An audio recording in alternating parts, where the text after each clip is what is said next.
तो ट्रिपल तलाक जो कि एक बहुत ही गंभीर सामाजिक मुद्दा है और इसको लेकर सुप्रीम कोर्ट में सुनवाई चल रही है। आज सुनवाई का दूसरा दिन है और आज कोर्ट में जो एक अहम बात सलमान खुर्शीद ने कही है अपने जवाब में, वो ये कही है कि अल्लाह की नजरों में जो अपराध है वो कभी कानून नहीं बन सकता। और इसी मसले पर आज हम चर्चा कर रहे हैं। हमारे साथ खास मेहमान जुड़े हुए हैं। मेरा सवाल मौलाना रशीदी साहब आपसे है। जो मौलाना होते हैं वो तो धर्म के संरक्षक होते हैं, अपराध आप कैसे कर सकते हैं? और वो अपराध अगर आपकी नजरों के सामने हो रहा है तो क्यों हो रहा है?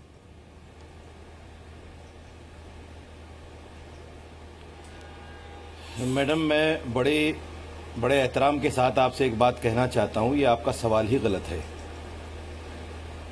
इस्लाम में अपराध के लिए कोई गुंजाइश नहीं है। लेकिन मैं आपसे जानना चाहता हूं, ये मैं नहीं कह रही मौलाना साहब, ये कोर्ट में जो बोला गया है मैं वो कोट कर रही हूं। सुन लीजिए, मेरी बात सुन लीजिए, मेरी बात सुन लीजिए।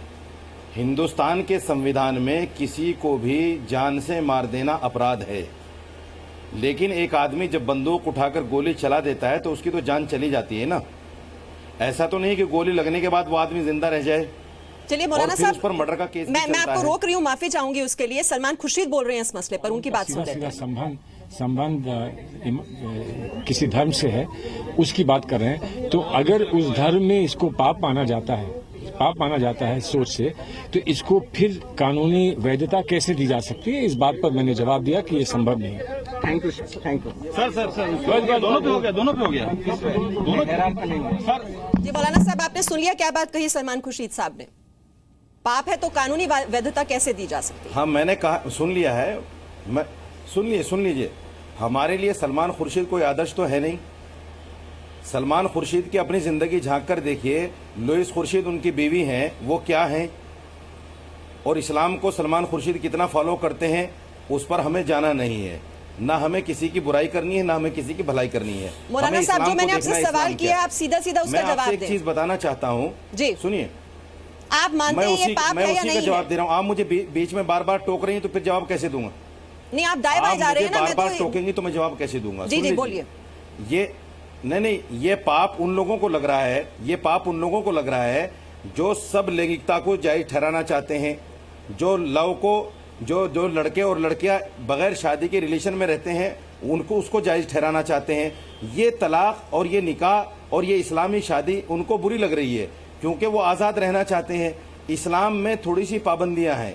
इस्लाम हमारी अकल का नाम नहीं है। इस्लाम तो कुरान का नाम है, जो कुरान में लिख दिया गया। ये पाबंदियां क्या सिर्फ महिलाओं पर लगाएंगे आप? कैसे कह सकते हैं? ये पाबंदियां आप क्या सिर्फ महिलाओं पर लगाएंगे? पुरुषों पर भी है, हम भी तो कह रहे हैं के तरीके पे जाइए। सुनिए, ये पाबंदियां पुरुषों पर भी है। अगर आप सिर्फ पाबंदियां औरतों के लिए कहेंगे तो गलत कह रही हैं। ये पुरुषों पर भी है। ये जो पाबंदी की बात कर रहे हैं ये सिर्फ महिलाओं पर है। और इस्लाम को फॉलो कर, नहीं, मेरी बात सुनिए मैडम, मेरी पूरी बात सुनिए पहले। एक भाई नाइश हसन आ जाए अपना। अब की जिम्मेदारी नहीं। नहीं, एक मिनट मौलाना साहब, एक मिनट। और तलाक सुन, एक मिनट। अरे मेरी पूरी बात तो सुनिएगा। मैं ये पूरी बात नहीं सुनी तो मुझे बिठाने से फायदा क्या हुआ? मैं ये कहना चाहती हूँ कि अगर 65 साल की शाहबानों को घर से बेदखल किया जाता है,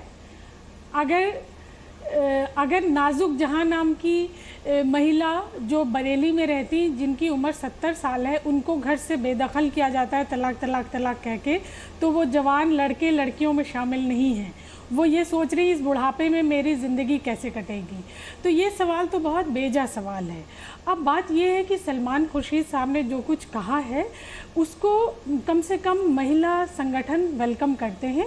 हालांकि ये काम वो 2011 में भी कर सकते थे। 2 दिसंबर 2011 को मैंने उनको चिट्ठी लिखी थी। चिट्ठी उन्हें रिसीव हुई कि आप बदलाव करिए, आप लॉ मिनिस्टर हैं। तब उन्होंने कुछ नहीं किया था। आज वो पॉजिटिव बात बोल रहे हैं औरत के बारे में, तो भी हम उनका वेलकम करते हैं। बात यह है मीमांसा कि इस लड़ाई को तू मैमे की लड़ाई ना बनाया जाए। अगर हम 4 हदीसें लाएंगे, हम कुरान का हवाला देंगे, तो ये कुछ और अपनी लिखी किताबों का रेफरेंस लाएंगे जी। हमें समाधान की तरफ चलना है। हमारे सामने पिछले 10-12 साल के हाई कोर्ट्स के जजमेंट है, इंडिया भर के हाई कोर्ट्स के जजमेंट है, जो 3 तलाक को अनलॉफुल कह के उस पिटीशन को रिजेक्ट मौलवी नहीं है, आलिम नहीं है, वो पिटीशन आपको कुरान रिजेक्ट का कर ज्ञान चुके बिल्कुल हैं भी नहीं है। और आप एक अच्छी मौलवी सामाजिक होना मैं कार्यकर्ता चाहती हो भी सकती नहीं, हैं, आपको लेकिन ज्ञान आपको कुरान नहीं का हो, ज्ञान आप नहीं है।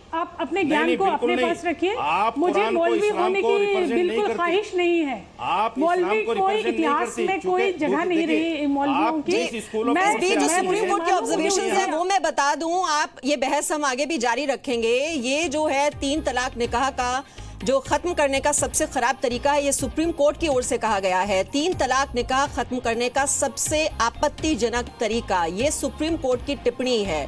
और आज इसी मसले पर यहाँ हम बहस भी कर रहे हैं। और सवाल ये है कि अगर ये सामाजिक कुरीति है, अगर महिलाओं को समानता का अधिकार जिसके लिए वो लंबी लड़ाई लड़ रही हैं, संघर्ष कर रही हैं, वो आखिरकार उन्हें क्यों नहीं दिया जा रहा है? ये नौबत आई ही क्यों कि ये मामला सुप्रीम कोर्ट तक पहुंचा? इतनी याचिकाएं हैं, इतनी महिलाएं हैं जो अपना दुख, अपनी पीड़ा लेकर पहुंची हैं सुप्रीम कोर्ट में, तो जरूरी होगा ये कि वो इतनी ज्यादा पीड़ा और दिक्कत झेल रही हैं, इसी वजह से मामला सुप्रीम कोर्ट में गया है।